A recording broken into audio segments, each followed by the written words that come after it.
All right, Chad, thank you so much. Sounds like we'll see you next Sunday. Thanks next Sunday, here we are. Joining me now, Fox News contributor Lisa Booth and former U.S. Attorney for Washington, D.C., Joe DeGeneva. Joe, it's such a great thing to have you with us because this FBI angle, I think it's so important here. Ed touched on it earlier. How can we trust that the FBI, after everything we've seen with Strzok and Page and all the rest of it, how can we trust that this is going to be a fair process?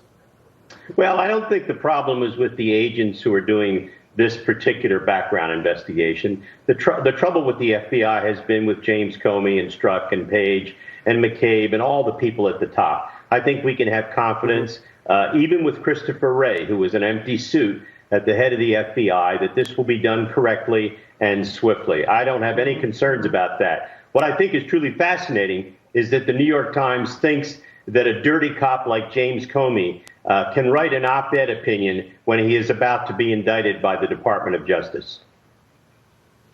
And Lisa, that op-ed that we're talking about, I mean, it's really clear that he's basically taking a stand here. I mean, he's sort of pretending that it's all going to be neutral.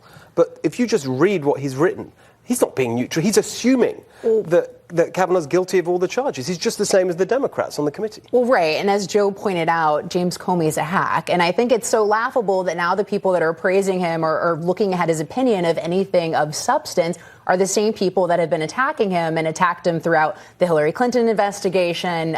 So basically, James Comey is essentially irrelevant here. But look, I think with some of these new developments, what is important to do is to take a step back and realize the fact that all of this is just noise. What are the underlying facts of the issue? And the facts remain that none of these three stories have any corroborating evidence or any witnesses that have stepped forward saying that these events truly happened. So I think it's important, as we keep hearing all these different stories that are going to ultimately pop, which was the desire of the Democrats wanting to have the FBI investigation and to further delay things, you have to look at the underlying facts. Yeah. And the facts remain that there is nothing to corroborate the stories of Christine Ford, Deborah Ramirez, or Julie Swetnick. Joe, do you agree with that? I do, actually. And I think, quite frankly, her testimony the other day was far from credible. She's a very, very disturbed woman with clear emotional and psychological problems. This is a 55-year-old adult, quote unquote, who testified like an adolescent. Not a single corroborating detail. She lied to the committee. She said that she didn't know that the committee had offered 3 times to come visit her in California.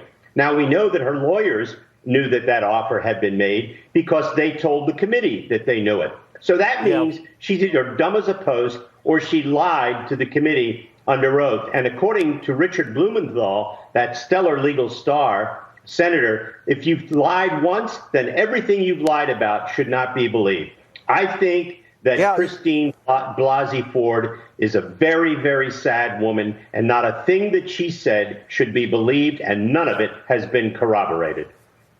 Well, okay. Well, that's a strong view, Joe. I have to say, I don't agree with that. I think that she conveyed to me a sense of someone, as you say, that that something disturbed for the reason that something bad happened to her.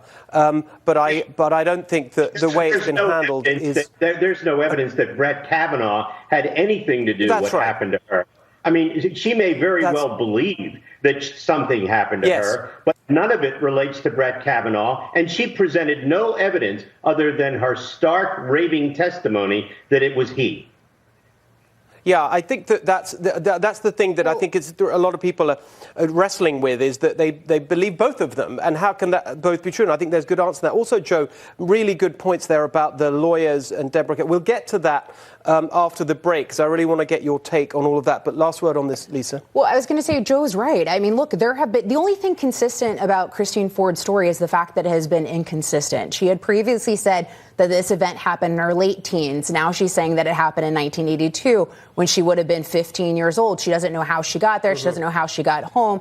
She doesn't know the people that she has named as being there. Every witness that she has named has denied this event had taken place. Yeah. So we have seen different variations of this story from Christine Ford. And it seems that the only details that she can remember with certainty are the ones that are damaging to Brett Kavanaugh, and nothing else she seems to remember. And there's also been, for instance, her husband said in the Washington Post that Christine Ford had mentioned Brett Kavanaugh's name in that therapy session. She testified under oath that the therapist notes don't have Brett Kavanaugh's name in it. So if you actually go through, and then you've got the flying story as well, which was clearly just a blatant lie from her and her attorneys that she was afraid of flying when she's flown to Costa Rica, all these different places. She flies to the East Coast every single year. So if you actually look at the things she has said, the shifting stories, it doesn't add up. And we're talking about someone's life here with Brett Kavanaugh, someone's future, a guy who's got two little totally girls at home. So we need to make sure that this information is credible and right. I really agree with that. And I think that my, Joe and Lisa, my take on that is that, if anything, she's been exploited by the Democrats. And the next thing I want to talk about is about the politicization